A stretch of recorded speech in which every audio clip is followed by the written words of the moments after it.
નમસ્કાર, nation plus ન્યૂઝમાં આપનું સ્વાગત છે. હું છું તલ પરમાર. ખંભાત તાલુકાના બામણવા ગામે વિકસિત ભારત સંકલ્પ સેવા યાત્રા પહોંચી હતી. તાલુકાના તમામ ગામોમાં વિકસિત ભારત સંકલ્પ યાત્રા રથનું પરિભ્રમણ થઈ રહ્યું હતું. વિકસિત ભારત સંકલ્પ યાત્રાના માધ્યમથી દેશના પ્રત્યેક નાગરિકના વિકાસને સાધી લેવાનો સુદૃઢ પ્રયાસ કરવામાં આવી રહ્યો છે.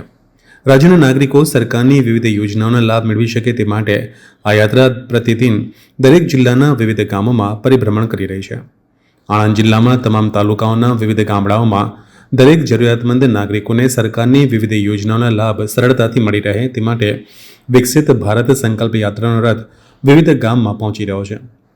ત્યારે ગત રોજ ખંભાત તાલુકાના બામણવા ગામે પટેલવાડી ખાતે આ રથ પહોંચ્યો હતો, જ્યાં રથ સાથે સેવા સેતુ કાર્યક્રમનું આયોજન કરવામાં આવ્યું હતું. કાર્યક્રમની શરૂઆત દીપ પ્રગટાવીને કરવામાં આવી હતી. શાળાની વિદ્યાર્થીનીઓ દ્વારા પ્રાર્થના અને દેશભક્તિનું નાટક રજૂ કરવામાં આવ્યું હતું.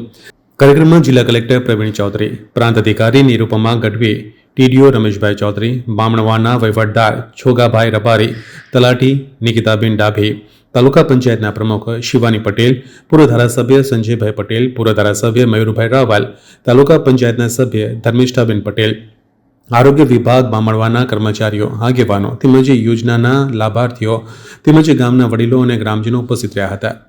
આ વિકસિત ભારત સંકલ્પ યાત્રાના રથ થકી સેવા સેતુ કાર્યક્રમમાં આધાર કાર્ડ, રેશન કાર્ડ, આવકના દાખલા, વિધવા સહાય તેમજ આરોગ્ય વિભાગ દ્વારા ગ્રામજનોને અનેક પ્રકારની સરકારની વિવિધ યોજનાઓની જાણકારી અને તેને લગતી કામગીરી કરવામાં આવી હતી. જે તે અરજીનો નિકાલ સ્થળ પર જ કરવામાં આવ્યો હતો. જિલ્લા કલેક્ટરે ગામના લોકોને વધુમાં વધુ લાભ લેવા અનુરોધ કર્યો હતો.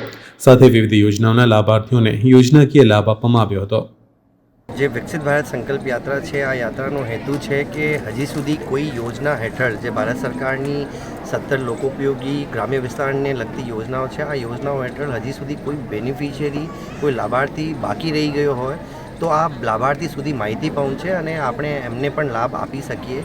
આના માટે ગામ ગામ જઈને આપણા જિલ્લામાં પણ છેલ્લા મહિનાભરથી દરેક ગામમાં જઈને આ કાર્યક્રમનું આયોજન થઈ રહ્યું છે અને media, print media, electronic media થકી પણ માહિતી લોકો સુધી પહોંચી રહી છે. તો આના થકી એક તો જેટલી સ્કીમ્સમાં કોઈ પણ લાભાર્થી પેન્ડિંગ નહીં રહી જાય અને 100% સેચ્યુરેશન થાય, આ હેતુ માટે આ યોજના, આ વિકસિત ભારત સંકલ્પ યાત્રા ચાલી રહી છે. હજુ ઘણું સીમ વિસ્તારો એવા છે કે ત્યાં આ યોજનાઓ ઘણી પહોંચી નથી.